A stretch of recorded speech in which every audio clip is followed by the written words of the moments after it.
Saudações, leitores e seguidores do Instituto Liberal. Eu sou o Lucas Berlanza e este é mais um IL Flash, aquele momento da semana em que a gente elenca os 7 artigos que mais impactaram, que mais fizeram sucesso no nosso site oficial e nas nossas redes sociais. E hoje o IL Flash começa com um texto republicado da Catarina Rocha Monte, John Locke e o Estado de Direito.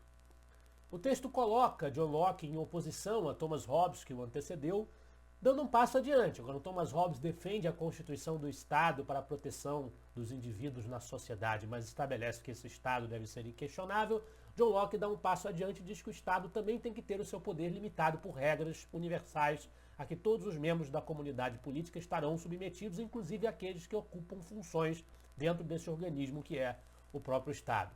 Então, John Locke ele é considerado um marco na tradição liberal, na emergência da tradição liberal, como modernamente nós a entendemos, graças a essa contribuição primorosa que ele deu no seu segundo tratado sobre o governo civil. Contrariamente ao Estado de Direito está o personagem do artigo seguinte, do nosso conselheiro André Burger, conselheiro superior do Instituto Liberal, Annus Horribilis.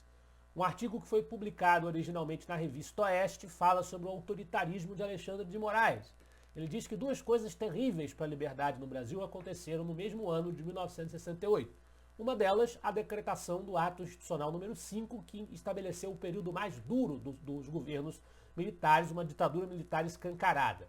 E o segundo, o nascimento do próprio Alexandre de Moraes, que hoje vem tomando de assalto as garantias individuais e os direitos fundamentais dos brasileiros, dos cidadãos. Principalmente o direito de associação, de expressão, de organização para contestar as autoridades políticas.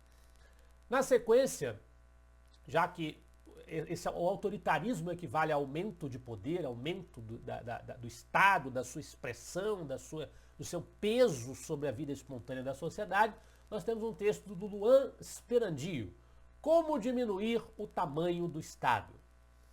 Ele vai dizer que é preciso entender que a causa da elevada carga tributária que o Brasil tem não está apenas na arrecadação em si, mas também nas despesas que o governo exerce. Um Estado que demanda e gasta excessivamente recursos terá inevitavelmente que buscar mais receitas para financiar as suas operações. Portanto, é imperativo direcionar o foco do debate para o lado dos gastos públicos. Isso envolve privatizar e fazer uma reforma administrativa.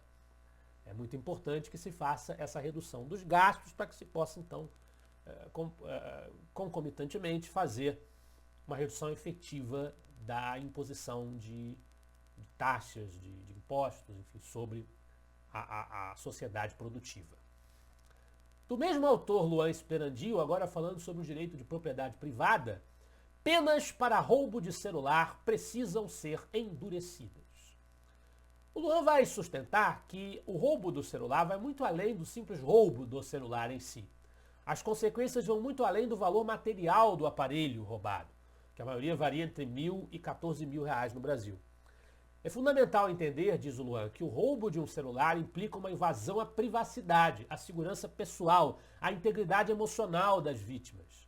Por quê? Porque tem muita coisa dentro do celular, no seu software, né? Tem muita coisa ali, dados das pessoas, mensagens privadas, acesso a contas, que colocam em risco a privacidade e até outros valores materiais que podem ser roubados daquela pessoa que é dona daquele celular.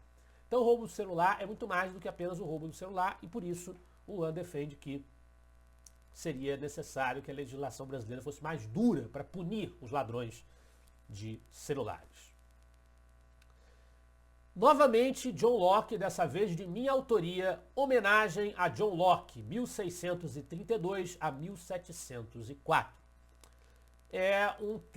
São trechos do meu livro Guia Bibliográfico da Nova Direita, 50 livros para compreender o fenômeno, da minha resenha do livro Segundo Tratado sobre o Governo Civil, em que eu destaco a importância de Locke para o pensamento liberal.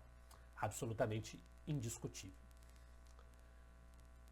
Para novamente refletir sobre os descaminhos que nós sofremos no Brasil, afastando-se completamente dos parâmetros lockeanos, nós temos o texto do Roberto Rachevsky, onde o público é privado e o privado é público. Ele vai dizer que os fundos partidário e eleitoral eximem os políticos de terem contato com os eleitores para buscarem recursos para suas campanhas. O foro privilegiado protege quem o tem, transformando o público em clube privado, repleto de favores e proteções que só existiam nas cortes medievais. O Brasil não é uma sociedade, diz o Rachevsky. É uma capitania hereditária que nada tem de república, de federação, de democracia. Aqui o público é privado e o privado é público, ou seja, o que é nosso de cada um é deles. Se ainda não é, será. Se ficar, o bicho come, se correr, o bicho pega. E na liderança do Ieli Flash, tendo muito a ver com essa caracterização bastante negativa da vida pública brasileira, nós temos uma resenha republicada da Juliana Bravo. Por que os piores chegam ao poder? A importância da teoria de Hayek. A melhor explicação, diz ela, sobre como pessoas de índole duvidosa chegam a posições de poder ainda é encontrada no 10º capítulo da obra O Caminho da Servidão, do grande economista da escola austríaca Friedrich Hayek, Por que os piores chegam ao poder? O autor argumenta que as características mais nocivas dos estatistas não são subprodutos acidentais do estatismo, mas elementos integrantes desse próprio sistema. Aduz com grande perspicácia que os inescrupulosos e desinibidos provavelmente serão os mais bem-sucedidos em qualquer sociedade na qual o governo seja visto como a resposta para a maioria dos problemas. O governo, detentor do monopólio legal do uso da força, atrai tais elementos com tanta presteza quanto o esterco atrai moscas. Em outras palavras, é o aparato do governo que lhes permite causar estragos no resto da sociedade, de modo que não basta eleger pessoas boas, mas é imperioso garantir que qualquer forma de totalitarismo seja rejeitada e que o tamanho do Estado diminua. Esse foi o nosso Ieli Flash de hoje. Eu espero que vocês gostem dos debates e dos temas propostos pelo Instituto Liberal. Semana que vem estaremos de volta. Afinal de contas, para nós, você é a parte mais importante da sociedade. Até a próxima.